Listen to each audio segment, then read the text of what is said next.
Well, g'day YouTube. My name's Lance. Welcome to Bundy Bear's Shed. This is just a short little video.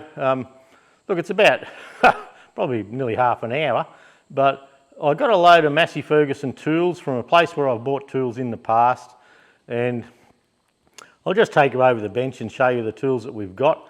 It just helps make the sets complete for working on the tractors, and yeah, come on across. We'll set up at the bench over there and we'll have a bit of a look at the haul, eh? Okay, I'll show you some of the haul that we got from Sydney. My mate JD picked it up for me down near Goulburn. Actually, the fella I bought them off, he took them over to Narrandera, and my mate John was going through Narrandera, so they met at the servo for a yarn and swapped stuff. John bought some stuff too, so yeah, it all worked well. John pulled in last Thursday for a chat and brought all my stuff up. So we'll start it off with a John Deere service manual, SM2045, testing and servicing fuel injection pumps and nozzles. So as you know, I like to play with the diesel stuff a little bit, and yeah, this is just discharge plungers. It shows how a Roosa Master pump works. Things like that, yeah, parts breakdowns and bits and pieces. So yeah, that's a handy thing for me. There's a CAV nozzle setting output book. My tester is a little bit different to that, but it's still a CAV one. But yeah, it just runs through how that one works and things like that. It doesn't do any specs, but just how that works. Now, here's a bulletin from the Challenge Implements company. Now, Challenge Implements, they were, I'll just come back out there if I can a bit further. They made front end loaders, and this is for Massey Ferguson tractors, so that was the drawings on how to fit a Challenge loader to a Massey Ferguson tractor. This one here, John Deere service information. Now, this one here is Chamberlain 3380 and 4080 hydraulic repairs, and it's the service bulletins to do with yeah, hydraulics. That's a Danfoss steering motor. So I think I will be pulling this apart and putting all them on the Bundy Bear's Shed website in the Chamberlain section, so everyone can have them. And 2000 series, this is a workshop manual for a 2640 and 2680 Massey Ferguson tractor. So I didn't buy these off them down there, but they just chucked it in. They said, oh well, they didn't know anyone else to give it to that would have any use for it. So that's all the books. A couple of interesting items that I'm sort of excited about, but anyway, you might not be.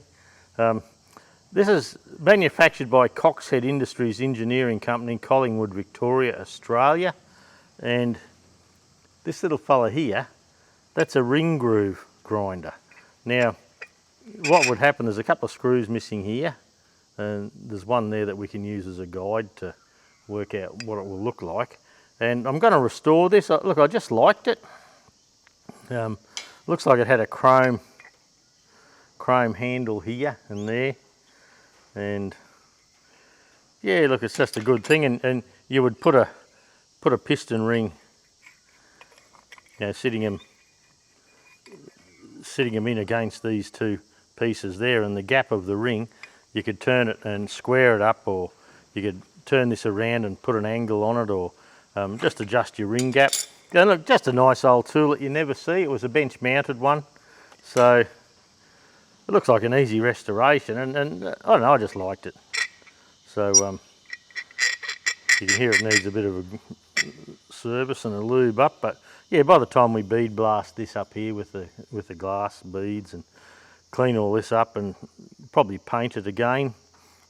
This has that black cracker finished paint on it. I don't know how to do that, so if you know about that, send me a link. Another old thing they chucked in was this. It's a here we go over here. Millers Falls Company, Millers Falls, Massachusetts, I think that's what it says. And this is missing a handle. It would have had a wooden handle on the end here. And so you'd hang on to that and you'd turn the handle and this would self-align. See, there's two pegs. You may recall seeing some of the old valves with two pegs on them, and some would have like a screwdriver slot, so there would be an adapter to go in here. And when you were lapping valves, you'd just turn this handle back and forth and that would rock it back and forth, and every time it did it, you'll notice it just goes down around that little bit further, so it's not in the same spot. So that's a neat little tool. That just had a black gloss paint on it, but I think I'll make a wooden handle for here and just restore that for no other reason than I just like the bloody thing. So yeah, great little, just a nice little tool. Another thing that I bought that I was keen to get was an AMES, AMES cylinder gauge. Now, this cylinder gauge, you can pull the anvil off here and put extra pieces right out to about 5 inch roughly. And how it works is that you have a, I'll close that top there. Too much shit here from when I'm playing with stuff. And say we have this set to 2.5 inches, like I've got the 1/2 inch spacer there. Then you have a 1 inch spacer, a quarter, 1/8, 1/16, and other 1 inch spacers. So what you do, it's got a V for a hex down under here and a V there. So you set this in there and you know that that's 2.5 inches now.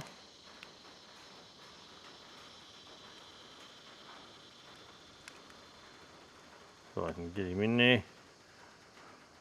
This is in the road a little bit. And then you zero the dial gauge here.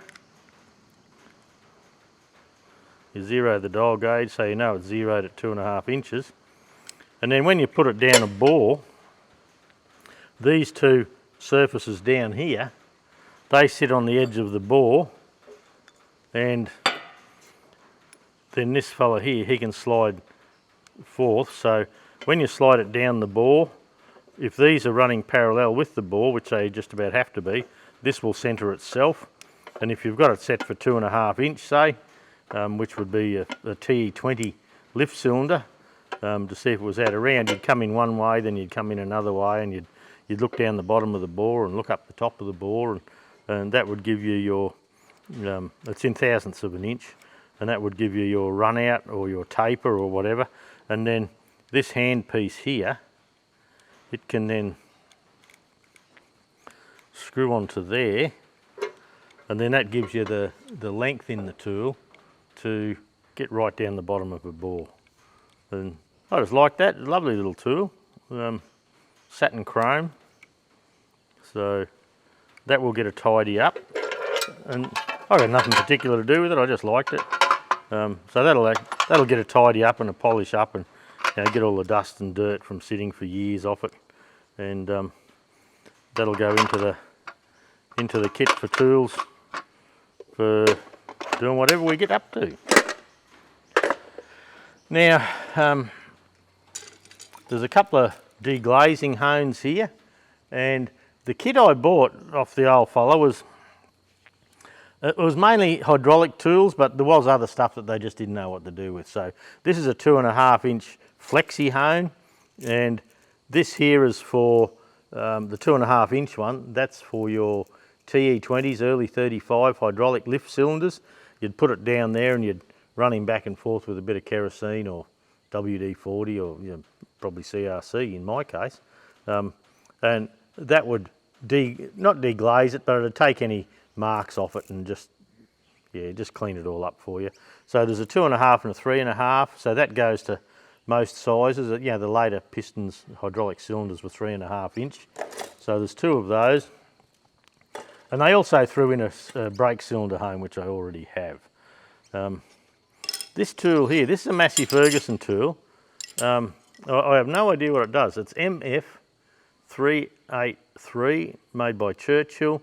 It's got transport, selector, up, So I imagine it might be for like the big 1250s or something like that.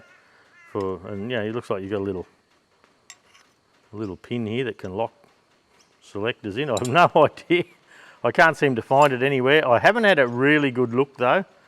So yeah, an MF383 by Churchill. I don't know what it is, but I have one. That's a little spacer that was in the box as well. I don't know what that's for, but we won't be chucking it out. Here's an interesting tool. It's made by Vanchrome, made in USA, number 177. It's a battery terminal tool. So you can pull it apart and push it under your battery terminal to lift your terminal off, or you can pop them together like that, and as you go you can push down on the terminal while you lift up, just so the load's here and not in the rest of the battery. I've never seen one of them before. I didn't know I was getting that was just in the tools.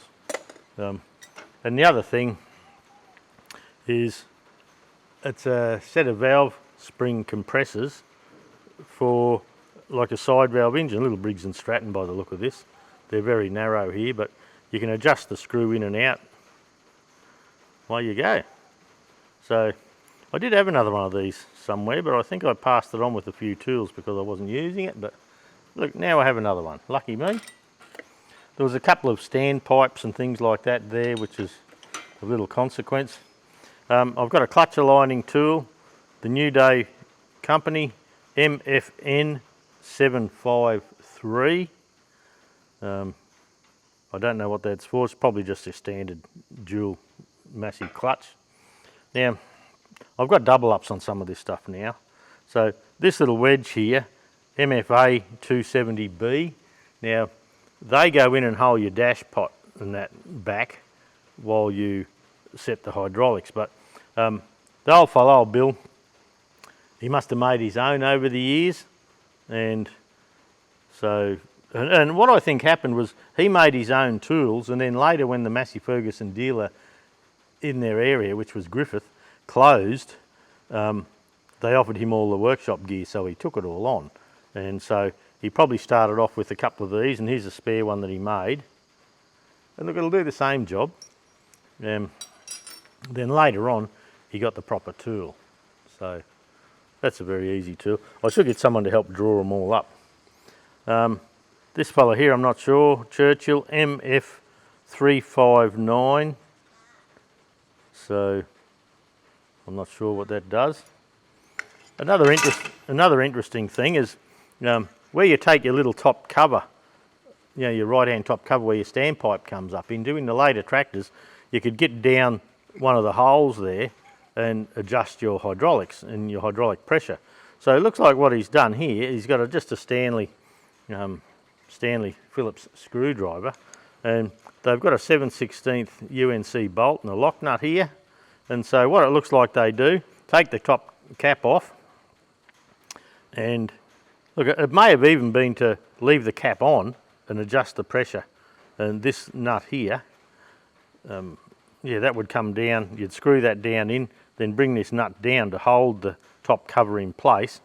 Then that gave you a screwdriver, so with it all in place and clamped in place, you could actually adjust it. Now, on the later ones, the Mark III pumps, this was what sat inside to adjust pressures and things like that. So this would come down here and sit in there, and you could just adjust your pressure. Now, the angles on these, you see the funny angle on there, that lets you do half a hex at a time. So one will line up and then the next side will line up. So one will line up, next one will line up. So that's a homemade tool. I suppose they saw it somewhere and made that. That's a bloody good idea. I'd never thought of that. So yeah, you could actually screw that right down. That guides this, so it has to go directly on the adjustment down there, so you're not buggering around and you don't have to have that little top cover off. This is, that's a something. No idea what. They had a heap of spanners there. That's a bit out of a hydraulic pump, I believe. They had a heap of spanners there, and I'm not sure what they're for. That's Litchfield 18GA1024, 18G1202, Ost alloy 18G1030/2, just with the one little peg. And I think it would be for adjusting nuts or on steering ram nuts or something like that, but I don't know. I'm just guessing. Ost alloy 580-1, and you can just see the tiny little peg in there, so you could bring it on and turn something. So I don't know what they're for. That's a bit of a standpipe that they chopped off. This tool here, it's got like a double hex in there, and Ost alloy MFA148S. Don't know what that does. But anyway, anything with Massey Ferguson on it, I told them I'd grab, just because it was there. Now, this is a socket, New Day 6105, and I haven't tested it yet, but I reckon that might be for the pinion nut, like on something. Anyway, I don't know. There's a little puller, an Ost alloy 18GA015C, and it's got like a trapezoid pattern, but this leg is way out of bed, so I don't know. These spanners, I haven't had any of these for years, so these adjust your draft spring on a 100 series 35, everything after the TE20 probably, and to adjust the nut, you would loosen the little Allen screw in the side and bring that in until you had tension on the spring. Then if you tightened that nut too far, you'd have slop, and that was too much. So this has got a loose pin in it. I've never owned one without a loose pin in it, but what I think's happened is you have a right and a left, and I think what happened is the pins come out in one, and so they just welded them back the other way. They're welded in solid, so left and right, but I've only ever seen them go that way, I believe. That needs a tighten up. I'll get the TIG sorted out shortly, and we'll have a play with that. You can see quite a rough finish on the tools there, but that doesn't matter really. It'll be okay. So I now have those. There's a heap of tools here. Now this one here, that sits on a pinion, and you could adjust that in to hold onto the pinion, and then you can move this weight, so you could adjust your inch pounds or foots pounds on a pinion shaft normally. And there's a couple of clutch setting tools. This one's homemade, and so's this other one here. So I don't know what they're for really. They can go back over there out of the way. There's no numbers on them, so I can't do any research even. Now this one here, MF335, and these are like the clutch setting tools and final drive setting tools. So there's quite a selection of them. The Ost alloy MF314, MF335, MF164. But I'll have to sit down when I've got nothing to do, which will probably be fucking 10 years time. And MF220. So they're mainly clutch finger height tools and things like that. So I don't know which one. When I find out, I'll just mark them. This fella here, so this is for setting your hydraulics, 250, 237, 187. And this little clamp here would go in and grab the little roller on your hydraulics, on your 100 series hydraulics. Ledger Wood and Company. They were the ones, the ex-Massey dealer in Griffith. So this is the tool where the bell crank that holds the donkey dick comes back. You put this on your back housing and it comes and touches that. So you have a gap so the hydraulics cancel out before that comes and hits your housing and breaks it. Now, this is the same tool, a 272, but this was the early one. And you can see it's made out of a good solid piece. I've got a couple of these now. And then as Massey Ferguson changed over the years, see, this was Ost alloy, which parts probably got made in Australia, I believe, you know, Australian alloy company, that's what I'm thinking. Then later on Litchfield took over and they reckon that was way too much steel. So they made the tool that did the same job out of a piece of angle iron. Same job, same depth, same everything, so yeah, just different ways of doing it. This fella here, New Day 6204, and it's got a little lever on the side of it. Absolutely no idea what that would do. But when I bought a heap of stuff off these fellas last time, there's a New Day 6623 on the lever here. They had a lot of, and I've still got it all here, Massey 1200 series stuff, and they're the big Arctics, and they had a lot of stuff for that. This tool here, now, oh actually we'll look at this one. This one sits in the back of your lift cover and your hydraulic weight. Now, we have the weight here, the 3 pound weight. It takes 3 pounds to move the hydraulic valve, and this was there set up. Now, when you're setting your hydraulics, this sat on your back holes, and then the rope for here, this went through and hooked onto your levers to hold the weight on your levers. So there's a new weight there. I've got another brass one of them. I also have another one of these. And it just sits in the back there and it just gives you a pivot. And the main thing is just to get the load so it's straight in line with this thing, and straight in line, and you can hold the 3 pounds of force against the lever. Now, this one here is a common one. This will be my second one of these. It's an MF356, and it's the tool that sits down in the side of your lift cover, and the levers come up against here. Your weight pulls the levers back, and then you adjust it until they just touch this. So that's the second one of those.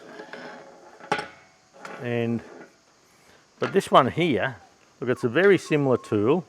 The bolt patterns are all the same sort of thing.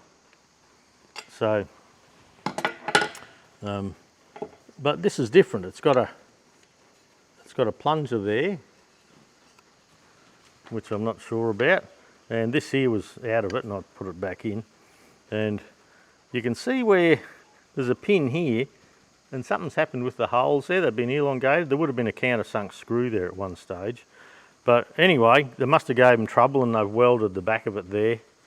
So I don't know what that tool, I believe it'd be a lift cover tool, but just what model I don't know. That's an Ost alloy, an MF319. And Ray Hamilton used to own that sometime in his life. So yeah, that's a bit different. That pin can slide through, so I don't know with that one. Another little interesting thing is on your hydraulic pump heads, where you have your two valves, each cylinder, you have the Scotch yoke pump going back and forth, and each cylinder has a little valve in the cast housing there, and they have an inlet and an exhaust valve. So what must have happened over the years was, old mate, he made these tools, and these tools are sliding down into the heads of those pumps and tidying up the seats. So you just tidy up the seat, and this would be for the small one. They had two different sizes. Then this one could have been down for TE20s, I don't know. But what they did, what it looks like they've done, they've got a piece of 4140, they've cut and shaped this, they've hardened it, you can see the hardening and the temper, the colour there, and then they've ground a little bit of offcut on it, so you can just put it down and turn it. So it appears to me that these would have been the homemade ones that got him going, because back in the day you didn't go buying all these bloody aftermarket parts, you went out and you fixed them. So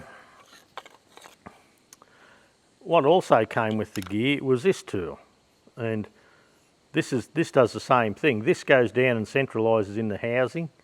This cuts the bottom seat, that cuts the top seat, keeps them the right distance apart, so you have spring tension here, and this piece here acts as a guide. So this would go down into the chamber, you turn that look down and have a look at your seat. This is New Day Tool Company N-6007A. So rather than buying a new housing, you could reseat the valves at the end. I suppose that'd be okay as long as you knew you didn't have any bore wear there. So I'll just put that back. See the old files, I had them in a bit of conduit just to look after the cutting edges. Then here's a better one. Same tool, same idea. New Day N6007A, and yeah, to redo the caps. So as long as you haven't got any bore wear, cylinder wear, and you probably shouldn't because the rings wear before that. And this here is a drill that was stacked, put with it, and yeah, this might be one of the valves that sat in something else. It might be for another model or something, but they have this drill, and the drill's got a couple of flats on it and painted yellow, and it looks like you turn this drill by hand. It's a Dormer half-inch high-speed steel drill. Now, what goes on with the drill, I can't tell you, I don't know. And yeah, that's another one of those. So I'm a bit keen to pull one of these hydraulic pumps apart now. I reckon I'd have one here somewhere, and just muck around with the bore scope and just have a look at this stuff. So that was the haul from down south. I'm very pleased to have it all. That'll help out with the channel, and yeah, just trying to build a good set of Massey tools. And once I know I have every tool in a certain thing, like say hydraulics on a 100 series. So if I've got all the tools for T20 hydraulics, 35, 65, yeah, Mark 1, Mark 2, Mark 3 pumps, some of this other stuff I'll let go later on. But I just got to make sure I have the complete sets. That's my goal, is to build a complete set of it all. So there you go, that's a little tool haul. Yeah, I'm pretty pleased to have it, and it's also, these little things here have given me a couple of little retirement projects just to tidy them up. Not that I'll probably use them that much, I'll just yeah, just look at them and say, look what I did, I think. Yeah. All right, that's it. Thanks for dropping by, and yeah, we'll catch you a bit later on, eh?